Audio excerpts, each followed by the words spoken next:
Hey couples, we're in week 3 of the series that's been probably pretty hard on those of you who are going through it, because if you're encountering these videos, that means you're going through a really critical and important time in your marriage. The series is called After the Affair, and in this lesson, we're going to finally address the offended. We're going to give you 5 steps that you can take if you're the spouse who was cheated on.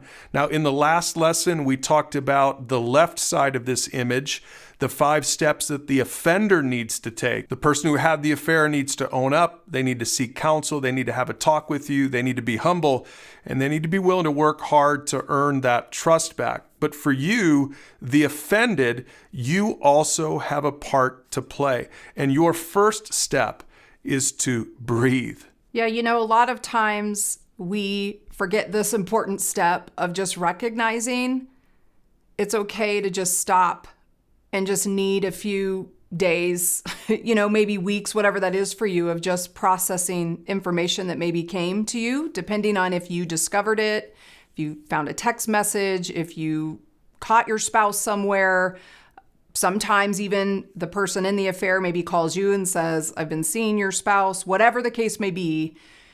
It's a lot of information to take in. It's a betrayal when we find out that a spouse has cheated. So the first thing is just to breathe, to take the time that you need to just process that particular piece. But I do want to speak to you, the offended, that all hope is not lost. As we started this series with, we really want you to know that with hard work and forgiveness on your part, your marriage can be saved.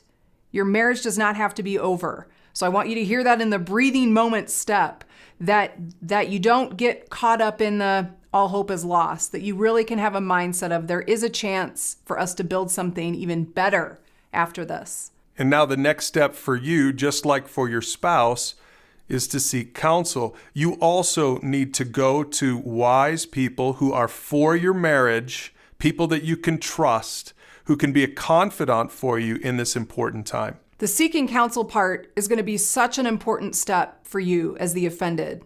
Just like you're just trying to gather your thoughts and order your thoughts, you're emotional, you're overwhelmed, you're disappointed, you're hurt, betrayal.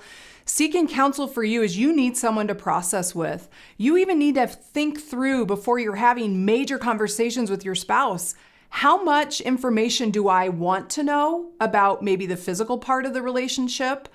How much is healthy for me to know? Are those questions maybe I ask later? These are all things that processing with somebody in your life that you trust will be good for you as you prepare for the talk that you have with your spouse, or the mini talks that you have, but just a person that you can confide in and kind of order your thoughts and your emotions and determine, what do I need next? And when you're ready, it's time to sit down and have a talk with your spouse. Or like Tracy said, you're probably going to have many talks as you begin to work through this devastating moment in your marriage. Yeah, these conversations, there's going to be many of them. And again, as you process with a confidant or a counselor in your life, you might realize, okay, I need to have this conversation today, but I'm going to have this conversation tomorrow. But just starting to prepare and to think, how do I approach my spouse? How do I start to express how I'm feeling, what I need, what I'm fearing, what I'm angry about, that you're able to express those things to your spouse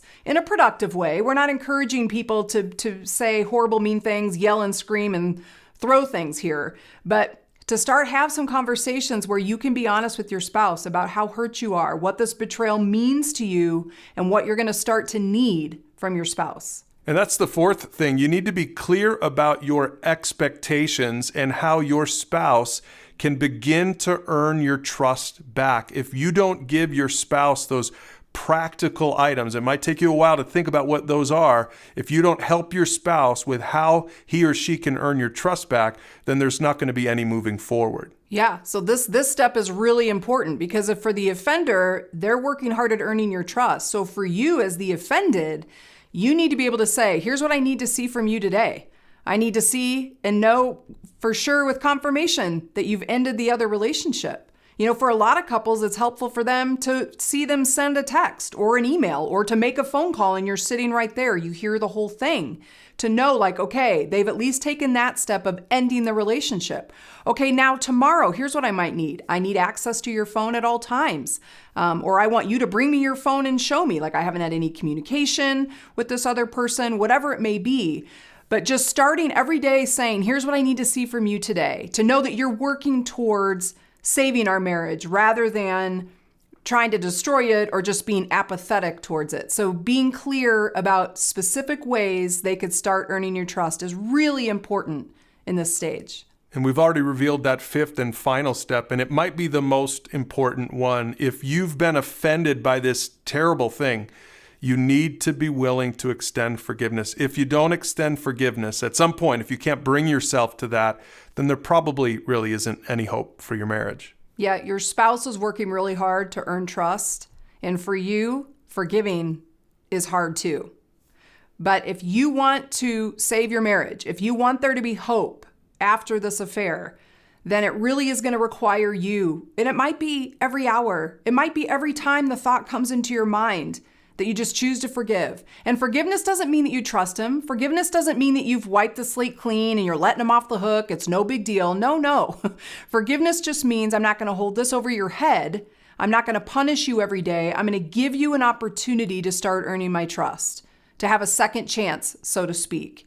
That forgiveness piece, like I said in our intro video to this series, is that it's the engine that kind of gets things moving in the direction of restoring your marriage. And that's going to be hard work for you, just like it's hard for your spouse to earn trust and hard to be humble. It's going to be hard for you to forgive, but boy, is that a key ingredient here to saving your marriage. So those were 5 steps for the offended. And remember, you can save your marriage. There is hope after the affair, but you have to be willing to work hard at it. So check out the series page at flextalk.org and find all of the resources you need to have that conversation with a marriage mentoring couple or with your spouse. Hey couples, thanks for watching. And if you like this video, make sure to let us know. Hit that thumbs up button on YouTube and subscribe to the Marriage Channel on YouTube. Tell your friends about it. Every week we come out with new videos that are helpful to get conversations started in your marriage. We care about your marriage. We want to make sure that it's strong and healthy just like ours is. So subscribe to us on YouTube. We'll see you next time.